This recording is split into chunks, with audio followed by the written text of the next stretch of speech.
तो दोस्तों आज मैं आपको ले आया हूँ गया जी के उस ऐतिहासिक पहाड़ पर जिसे चीरकर एक अकेले इंसान ने पूरी दुनिया के सामने संकल्प की कि एक नई मिसाल कायम की थी।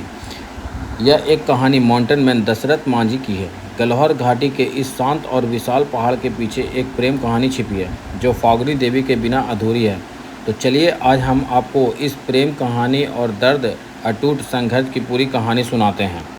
तो दशरथ मांझी गया के गलहौर गांव के एक बेहद ही गरीब मजदूर थे। गांव और अस्पताल के बीच में यह विशाल सा पहाड़ दीवार बनकर खड़ा था, जिसकी वजह से लोगों को वजीरगंज जाने के लिए 55 किलोमीटर का चक्कर लगाना पड़ता था। तो एक दिन दशरथ मांझी की पत्नी फागुनी देवी पहाड़ पार कर रही थी।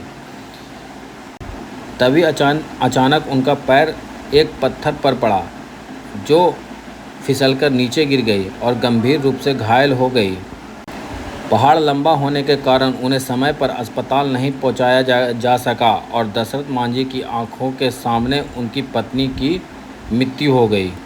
पत्नी के जाने के बाद जब उन्हें अकेलापन का एहसास हुआ तो उनका वो दुख एक महासंकल्प में बदल गया। उन्होंने फागुनी देवी की याद में रोने के बजाय उस पहाड़ के बदला लेने को ठान लिया जिसने उनकी मोहब्बत को उसने छीना था। तो ये लड़ाई उनकी अकेले थी। लोग उन्हें पागल कहने लगे जब उन्होंने एक छोटी सी छेनी हथौड़ी उठाकर विशाल पहाड़ को सीना चीरना शुरू कर दिया। किसी ने सोचा नहीं था कि एक अकेला इंसान बिना किसी मशीन के इस पहाड़ को हिला सकता है।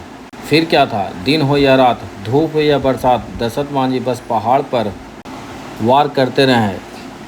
जब गांव में सूखा पड़ रहा था और लोग गांव छोड़कर चले गए, तब भी वो हार नहीं माने और एक एक दिन करके वो महीने और सालों काट दिए और आखिरकार 22 साल के बाद उनकी मेहनत रंग लाई।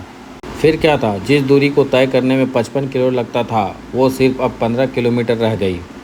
फिर दशरथ मांझी ने साबित कर दिया, अगर इंसान के हौसले बुलंद हो तो बड़े से बड़े पहाड़ को सीना चीर सकता है।